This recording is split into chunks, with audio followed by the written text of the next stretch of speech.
നാടകത്തിൽ ഞാൻ ചെറുപ്പം മുതലേ ഉണ്ട്. ഞാൻ എൻ്റെ ഏറ്റവും ചെറിയ പ്രായത്തിൽ 5ലും 6ലൊക്കെ പഠിക്കുന്ന സമയത്ത് വളരെ പ്രശസ്തമായ നാടകങ്ങളിൽ ബാലതാരമായിട്ട് അഭിനയിക്കാനുള്ള ഭാഗ്യം എനിക്ക് അവാർഡ് കിട്ടിയിട്ടുണ്ട്. സ്റ്റേറ്റ് ലെവലിൽ മികച്ച ബാലതാരത്തിനുള്ള അവാർഡ്. അപ്പോൾ അതെൻ്റെ അച്ഛൻ ഒരുപാട് നാടകക്കാരുമായിട്ട് വലിയ ബന്ധമുള്ള ഒരാളായിരുന്നു. KPSC ആയിട്ടും അച്ഛന് വലിയ ബന്ധമായിരുന്നു.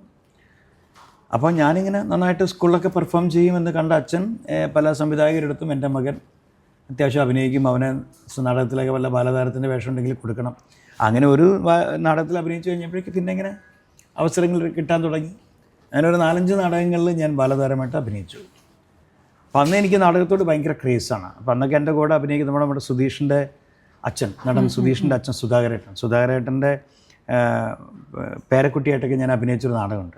അപ്പോൾ അതൊക്കെ സുധാകരേട്ടൻ്റെ അഭിനയം, അദ്ദേഹമൊക്കെ ആ ഒരു മുത്തച്ഛനായിട്ട് അഭിനയിക്കുന്നൊരു ഇന്നും എൻ്റെ മനസ്സിലുണ്ട്. അതൊക്കെ കണ്ടിട്ടാണ് ഞാൻ അഭിനയത്തോടുള്ള വല്ലാത്തൊരു ക്രേസ് ഉണ്ടായത്.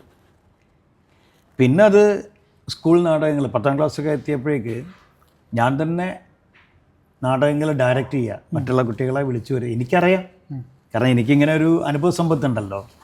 അപ്പോൾ ഞാൻ ഇഷ്ടമുള്ള കുട്ടികളെയൊക്കെ വിളിച്ചു വരിക, ഞാൻ തന്നെ നാടകം സംവിധാനം ചെയ്ത് നാടകം സ്കൂളിൽ അവതരിപ്പിക്കും. ബെസ്റ്റ് നാടകമാവും, ഞാൻ ബെസ്റ്റ് ആക്ടറാവും. കോളേജിലെത്തിയപ്പം ഇത് തന്നെ. പിന്നെ നമ്മുടെ കോഴിക്കോട് കേരളോത്സവം അന്നൊക്കെ ഭയങ്കര മത്സരമാണ്. കേരളോത്സവ മത്സരം, കേരളോത്സവത്തിലെ ഏറ്റവും വലിയ മത്സരം നാടക മത്സരമാണ്. 18 നാടകങ്ങളുണ്ടാവും മത്സരിക്കാൻ, ഒക്കെ ഘനഗംഭീര നാടകങ്ങളാണ്. അപ്പോൾ ഈ കേരളോത്സവ നാടക മത്സരങ്ങളിൽ തുടർച്ചയായിട്ട് 4 വർഷം ഞാൻ ബെസ്റ്റ് ആക്ടറായിരുന്നു. തുടർച്ചയായിട്ട്. അത് ജാലകം, മഴ തന്നെ മഴ, പകർന്നാട്ടം, അവസാന ചുംബനം, ഇങ്ങനെ 4 നാടകങ്ങൾ. 4ഉം കോഴിക്കോടുള്ള പ്രശസ്തരുടെ നാടകമാണ്.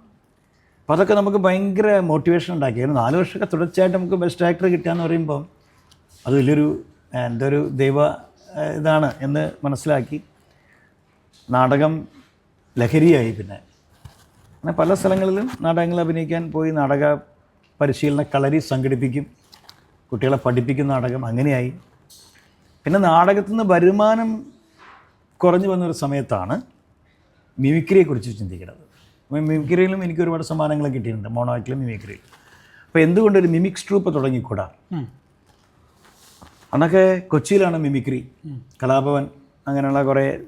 കോഴിക്കോടൊന്നും അങ്ങനെ വലിയൊരു സംഭവമില്ല. അങ്ങനെ ഞാൻ ഒരു മിമിക്രി ട്രൂപ്പ്